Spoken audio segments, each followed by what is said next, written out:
fun. Yeah, that was a lot of fun. Okay. Let's hear, just say your name in the microphone, Melanie. Melanie Carson. Okay, there we go. Wait. Okay, we are good to go. This is the only thing that we read, and this is just because we used to stumble so much, and we still do, but it makes editing a lot easier for me. So, Sandy, you are up. Oh, that is me. Yeah. Sorry, I don't have your name of it. That doesn't say me.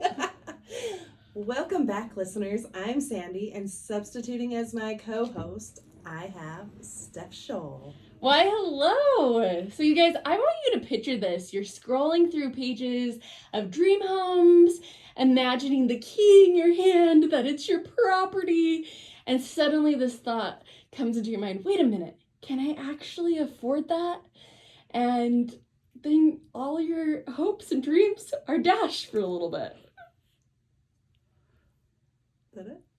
Oh, well, I just improvised. Okay. Should I redo that? There's like 3 extra sentences. No, that's not okay. Okay. Wait, let me really. And you're like, so then you're scrolling through, and you see these dream houses, and you're like, wait, can I actually afford that? And then the doubt creeps in, where you're like, what can I afford? Let me tell you about Melanie. Her reputation for excellence precedes her. She's not just about finding you a loan. She's committed to finding the right loan that fits your unique situation. Whether you're a first-time buyer looking to refinance or expanding your investment portfolio, Melanie is here to light the way. Wait, I don't know why that took out your last name and your company when I did it in there. So do it again with Melanie Carson. It's Melanie Carson with Southtown Mortgage, right? Mm-hmm. Okay. So it's maybe say like, well, to help you find out what you can qualify, okay, we have a loan officer. To help you find out if you can qualify and to ease those doubts, we have Melanie Carson with Southtown Mortgage. Her reputation for excellence precedes her. Yeah, that's perfect. Okay. No. See, this is why, like, even with the RIN, okay. Oh, then I have it. So, Melanie, let's dive in. Tell us about, like, how did you even get into real estate? How did you get into loans? That's a great question, and I've got a long history with it. I actually started in 1996 as it was inbound calls as I just filled out blank applications for people and then turned them over to a loan officer at the time. I barely made minimum wage and just seemed like I had a lot of fun with that job. But from there, my career just went up. I didn't go down from there. Minimum wage. Wait, so like, were you doing what like websites do now of taking people's information? Is that sort of what it was, or? Yeah, okay. But it was all paper back then. They would just call in and say, I saw your advertisement, and I would just get their basic information and then turn the lead over to a loan officer. Oh, okay. So then I went into processing after that and was a process manager for a few years. And then after I had kids, I got my loan origination license. So I've had that since 2002. Oh, nice. So quite a bit of experiment. She knows what she's doing. Wait, okay, so the math, 1999 you said is when you got it? 96. So like 30 plus, more than 30. Because we're like... Almost 30. Almost 30. In 2 years, it'll be 30. Yep. Yeah, okay. 28 years. Math is right.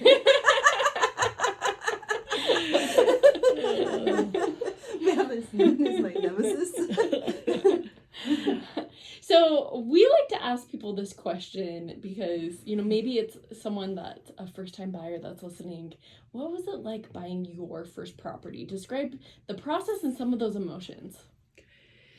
It was stressful. I mean, it's so much money, and you want to find the perfect house, and you don't want to waste people's time showing you a bunch of houses. I remember worrying about that, but it's so much money, and people just want to make sure they're making the right decisions. And I just remember when I walked into the house that we ended up buying, I knew right away this was the perfect house for us. Mm-hmm.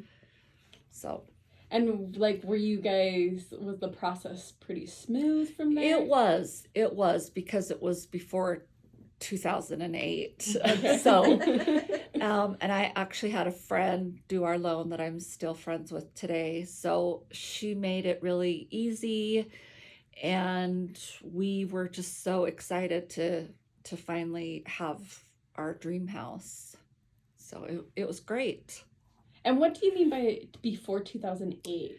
Well, after 2008, a lot of federal laws changed due to the mortgage meltdown of 2008. It started before that, but that's when things really got bad for the lending part of the market. And basically Wall Street failed in subprime mortgages, and it trickled down and really affected our industry.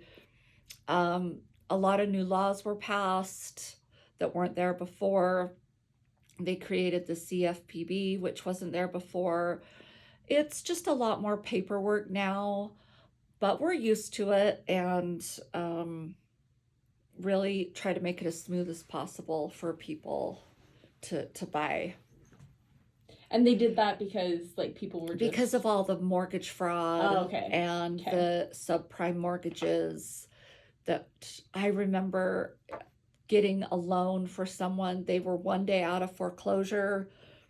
They were able to buy a house one day after foreclosure. Their rate was 9.9, and they got 100% financing. That was Whoa. That was what type of loans were available back then. Anything. Anything. If you had a pulse, you could get a mortgage loan. And I think their FICO score was 560. So things have gotten better for sure since then.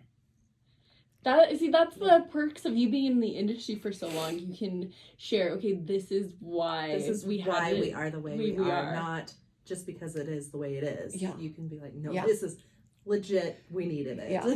Yeah, for sure. Yeah, for sure. What do you think are some key insights into real estate that you think are vital?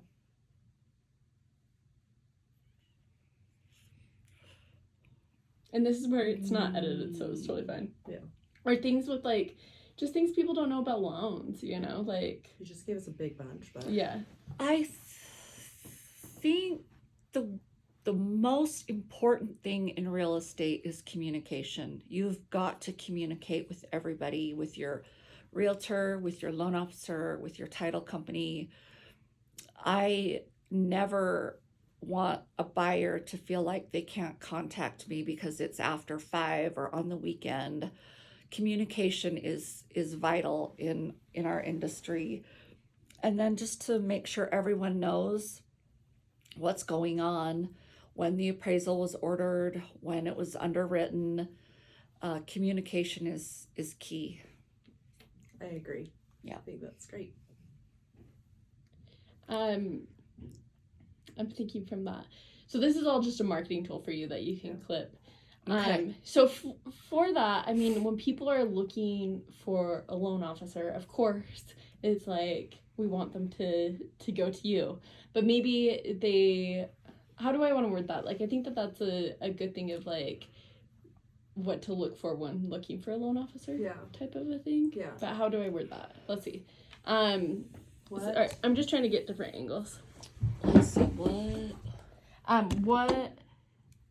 Okay, so I'm gonna ask you a question. This is for all the first-time buyers. I was recently a first-time buyer, and like 3 years ago. So. It still feels like it. Okay, but still traumatized. But like, of trying to get you hear these words, pre-approved, pre-qualified. What does that mean? Like, it seems so confusing. So that's something that I do specialize in first-time homebuyers, and education is a huge part of that. They don't know what the word underwrite is, or disclosures, or even a pre-qual versus a pre-application. When Like it's your first time, all you know is you like the house that you it's so finally true. found, for or- sure. It's so That's true. all. That's so true. You'll make it happen, somebody. Yeah. Yeah. So I really pride myself in educating my buyers. I want them to know what's going on. We do send out videos that have definitions, and I always take the time to educate them on the different lingos because mortgage has their own language. And I want them to feel comfortable with the process and the terms and not just throw a bunch of paperwork at them. What started this passion?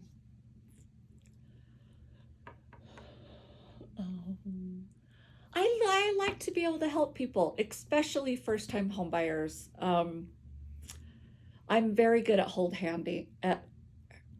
hand holding, and I do love to help people through the process because I do know what I'm doing, and they can call me when they're panicked, and I can calm them down. So it's been really fun over the years to help people get into a home. And you talking about those guides and how you have videos and stuff. Really, when you are getting a house for the first time, it's like most people become obsessed and they're trying to learn everything that they can. So it's nice that you provide all that and that you do hold their hands and like be like, you can call me whenever, because it is also scary where you're like, can I afford this for 30 years? Yeah. It's terrifying. It's a Everybody lot. does that, yeah. And with the prices of homes in our area, we are having to get more creative on ways to help lower that payment. Seller paid closing costs is one of those. Rate buy downs is another, because we don't want people to be house poor. That's very important, is that they stay within their budget. So that it's like when you're talking to first time buyers and maybe they can qualify for more, how do you help them Realize that they shouldn't go so much. Well, the first thing I ask people is, realistically, what house payment can you afford? What if they only say, I only want to spend $900? Realistically, that's what I want. Well, but it's not realistic, but that's what I want. Yeah. I mean, realistically, if you're paying $3,000 a month in rent and you're paying $700 a month for storage units because you can't keep all your stuff in your apartment, then realistically you could probably afford around $4,000 a month for a mortgage payment. There are properties and situations where we can get you closer to, down from there, to $2,500 to $3,000. But that's realistically what you're looking at for a mortgage payment nowadays, unfortunately. But I want to know, when you got your first place, what year was it? Around 99. So what was the mortgage like back then? Well, it was a 5-1 ARM, which meant it was fixed for 5 years, and then it started to adjust, and our rate was 7.5. And that was a screaming deal at the time. Because what were the mortgages around that time? I mean, the rate. What were the rates around that time? About 8.5 for a fixed. Okay. So for a fixed rate. About So where we're at. yeah. So I know rates seem high right now, but historically, the last 30 years, the average rate's 7.5 on a mortgage for a 30-year fixed. So it's not 2% or 3%. Well, and when I got in, like, it was at the 2-3%, and I thought that's how it was. But Yeah. now you don't want to move because you're stuck Yeah. because you've got that. Yeah, and now I'm like, oh. So it's interesting because it's also making my mind shift of being like, okay, if I do want a different place, like, I can't expect Right. that interest rate. How am I going to make it Yeah. happen? Yeah. It won't be that low in my career lifetime again. That was not normal. Were you guys shocked when it like got that low too? Oh yeah. Okay. Yeah, we couldn't believe it. Because before that, what was like the lowest that you felt like you ever got? 4.99, maybe 4.5. But typically, right around 5 was kind of the good, what I usually right there. yeah, what I usually dealt with was 5 to 6%. So and it's not even that. I mean, any additional interest is a lot, but in reality, it's not that different from what it was before. Yeah, and like millennials, they have never had high interest rates. So for them, like 6.99 is just criminal. And I understand that, because when all you've ever known is low rates, that's a hard pill to swallow. And let's be honest. You want the house. Nobody wants to pay interest. Nobody on anything, because we don't want to pay extra ever. So we're all gonna have to buck up and just pay the dang interest. Yeah. Or if you can get cash. Yeah. If you have a rich uncle die. Yeah, if you have a rich uncle. Save up for a down payment. Right?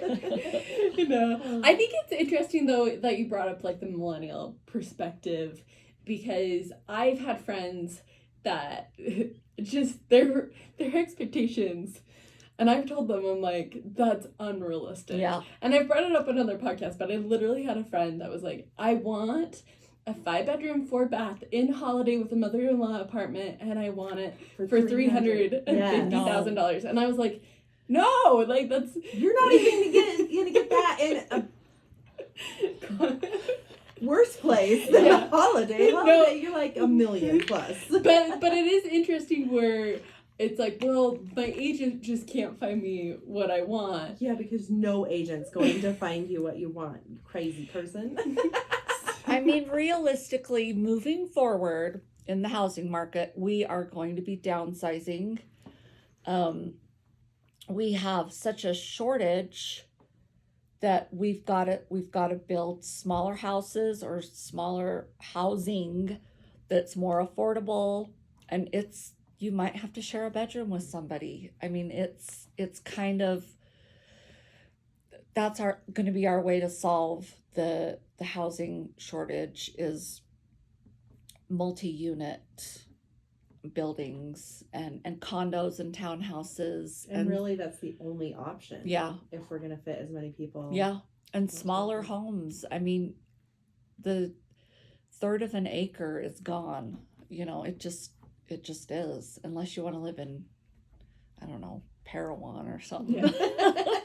then you might. Yeah. But it's sort of exciting to see Utah grow. It is. Because I just feel like people are wanting to be here. Yeah. So like with that of smaller houses, you're getting to live in a cool place. Yeah, it is. I mean, every day I drive out of my driveway and look at the mountains, and I think I am so lucky to live here. It's beautiful. Even on our worst air quality day, I still love it. I love it. I do too. I love traveling, and I love leaving Utah, but I always love flying in and those look mountains. At those mountains. We're home. They're gorgeous. I love it. Yeah. So what do you enjoy doing here in Utah when you aren't working? I have 3 dogs. One of them is a foster. So I do work with rescue dogs. I volunteer at the Salt Lake County Animal Shelter. Oh, cool. And I love to run. That's a big part of the way I spend my time. And I enjoy cooking and really anything outdoors. My husband and I camp and hike, and she's a motorcycle babe. Oh, you are? She is. He's gotten me on there a couple times, but we do go on the motorcycle once in a while. He goes all the time. I'm not. I don't want to die. I don't want to die. Do you have any favorite hiking or camping spots? We usually go to the Uintas, I love and Uintas. then we did buy, during COVID, we bought a little piece of property in Kanab. It's totally undeveloped. So we get down there as much as we can. And then we go to, it's called Marysville, Utah, and we have a little side-by-side that we ride around down there. It's gorgeous. Fun. So, yeah, I still have family there. So, Oh, cool. and they still have big lots. So, Again, you don't want to be around anything. yeah, You can get big lots in Utah. Yep. It's true. So, Do you want to do the memorable? do you want to or You me? can. Okay. Me? Yeah, you do. Okay. Give us a story, a memorable moment in your real estate career.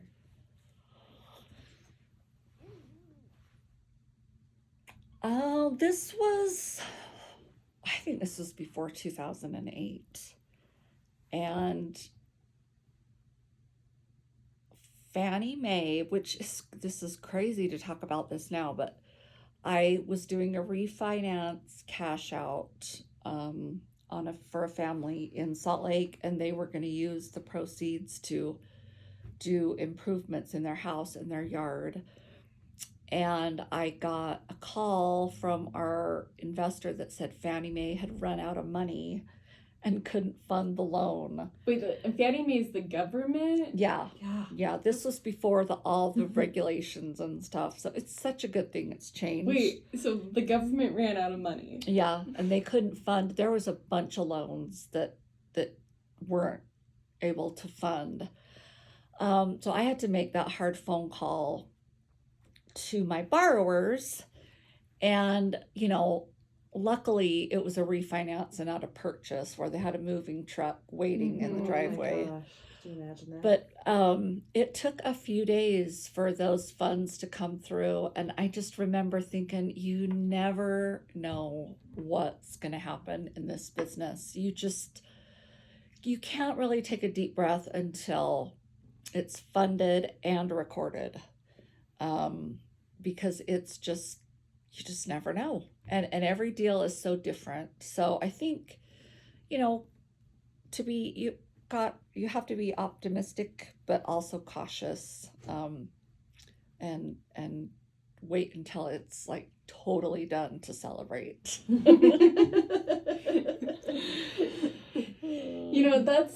That's interesting though, that you're like, I had to make that call to my borrowers. And before you were talking about like the hand holding, as a loan officer, how do you feel like your communication skills have improved over the years with making those hard phone calls? It's definitely gotten better. I used to lose sleep over it, and now I have a little thicker skin, not much, but a little. I think just being honest and upfront is the most important thing you can do. And you have to let people know what's going on, or they're totally blindsided. Even though there are hard phone calls you have to make, it's better that it's coming from me and not someone they don't know. So For sure, because if a phone call has to be made, even though it's hard, trust gets built. it does. With those, it does. the hard things. Yep, for sure. Yeah. Well, in wrapping up, because what time are we at? 11:35. Yeah, okay. So, because we need 45 or 35? Yeah. 35. Oh, okay. Well, we don't Okay. need to wrap up just yet. I thought it was a 4. So it was like yep, done. Okay, so let's see. I'm more focused on what you can get from Reels for this than the podcast, because the podcast I can clip, but you're gonna get some really cool Reels. footage that you can use for Reels. Cool. Yeah. Yeah. So, okay, so with rates right now, I mean, they're constantly changing.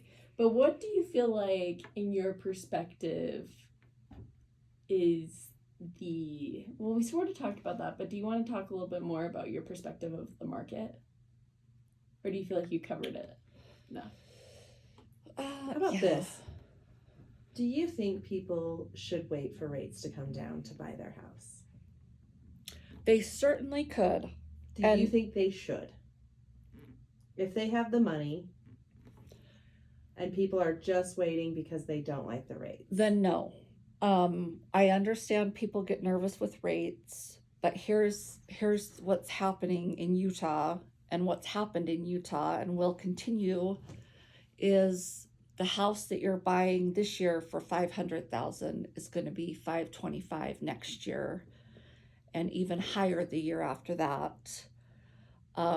You don't have to stay with the rate forever. You can always refinance it down the road when rates drop. So as far as waiting, the longer you wait, the more expensive the house is going to be, and the more home buyers, competitive, the more competitive it's going to be if you wait until rates drop, because for every point rates go down, 5 million more people enter the market. That's nationwide. Wait. What do you mean by a point? So if the rates drop from 7 to 6%, 5 million more people will start looking for houses. Nationwide. So sorry. Don't know how that jumped off. Just say that again. Oh, wait. So things are happening. Low battery. Okay. So if the rate drops from 7% to 6%, 5 million more homebuyers enter the market nationwide.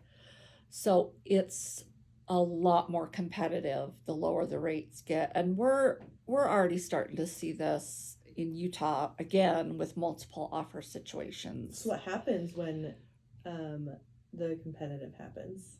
You get beat out by cash offers, and it takes a lot longer for you to get under contract. So even though you're paying a little more for the rate right now, you can get a better deal on your house, and I think it'll be a smoother process because you don't have to compete with other offers. So well, and Sandy even mentioned, what if they already have the money? What about for people that don't have very much money but they wanted to get in a house? Are there any programs? Absolutely. We have several grant programs, and the thing that I've been educating agents and borrowers on is, you can do a 2-1 buy down. You can get a lower rate for 2 years. And in the meantime, if rates go down, you can refinance or, just pay that payment for a little while until rates do go down, because I think they will eventually. But yeah, we've got buy downs, we've got grants, we've got a couple different, ways we can get your payment lower with mortgage insurance and stuff like that. So I think that gives hope that there's hope. Options. Yeah. Things that you can. Yeah. What's your advice to people that, like Sandy had talked about, they're waiting for the rates, but what about for people that are like waiting until they have a certain amount saved before they talk to you? Like when people want to get a new house or refinance or whatever. Hang on. When people start looking for a house, when is the best time to contact, or when they start thinking about looking for a house? Re-say that. Okay. Yeah. When people start thinking that they might be interested in buying a house, when is the best time to contact you? I love to talk to people about a year before they're thinking about buying. A year. I don't have to pull credit. I just want to go over things with them: down payment costs, realistic house payment, realistic down payment, go over some numbers with them and give them my info, I put them on my mailing list so they get market updates, and then I can just stay in touch with them over the year, and they know that they have me in their corner. I mean, of course, there's no cost or obligation to talk to me, but I think it's a good idea to talk to me, 9 to 12 months before they're serious. So. And with that, have you had experience of like talking to someone and like sort of being how you're like bringing it back to the hand holding, like seeing how they've been able to evolve? It's sort of like that accountability. Yes. Yeah, I had a family member that she was just determined that she was going to buy a house and get out on her own. And I talked to her a few times, and she saved and saved and saved for her down payment. And when she was ready, she called me, and she was able to find something in her price range, and it was great. But she was prepared. She knew what the payment was going to be, what her down payment was going to be. The other thing that buyers forget about is closing costs. They just think, oh, I have to have 3% down for my down payment, and then they don't realize they have to have another 3% down for closing costs. So that's huge. That's huge, because people don't realize that, but first-time home buyers don't know that. So yeah. So I can see how it's very beneficial to meet with you that year before they've even found the dream house, and you can walk them through. Yeah. So then they can realistically look at dream houses. Yeah. Yeah. Because housing heartbreak is the worst. Well, imagine thinking that you can look at $500,000 houses and then you have to go down to $400,000. Yeah. There's a big difference in location. And so you don't want to get the 500 looks so good. Yeah. You don't want to have to take that step back if it's true. It can be crushing if that happens. So that's why the sooner you talk to a loan officer, the better. So perfect. I think that's great to end on. Yeah. Anything else that you wanted before we wrap up? Do you feel like this is gonna give you tons of clips, and we'll piece it all together? Okay. You'll sound great. How long does it take you to edit? It used to take me 8 hours per episode, but I now use AI software that makes it a lot faster. And then I usually let the guests review it. I don't know if with this class we're going to be able to do that. Yeah. But if you listen to it, you don't like anything, we can go through and change it. Okay. But I don't, just because I haven't done this before, I don't know what to offer. Especially since I wrote topics and you guys thought questions, and there was that mechanic. So sorry about that. You're good. Okay. Yeah. Okay, Sandy. Okay. Thank you, Melanie, for being such a loan guru and sharing your expertise with us today. Thank you. And if you're listening and you're considering purchasing that home a year out or even 6 months, and you're curious about your mortgage options, Melanie has the answers, and a simple phone call to her could be the key to your next loan. Look at you go. Thank you. Perfect. Okay, sweet. Well, let's do some pictures really quick. You guys are so good at this. I was thinking I feel rusty, but no. Okay, so first I'm going to actually have you stay seated right here.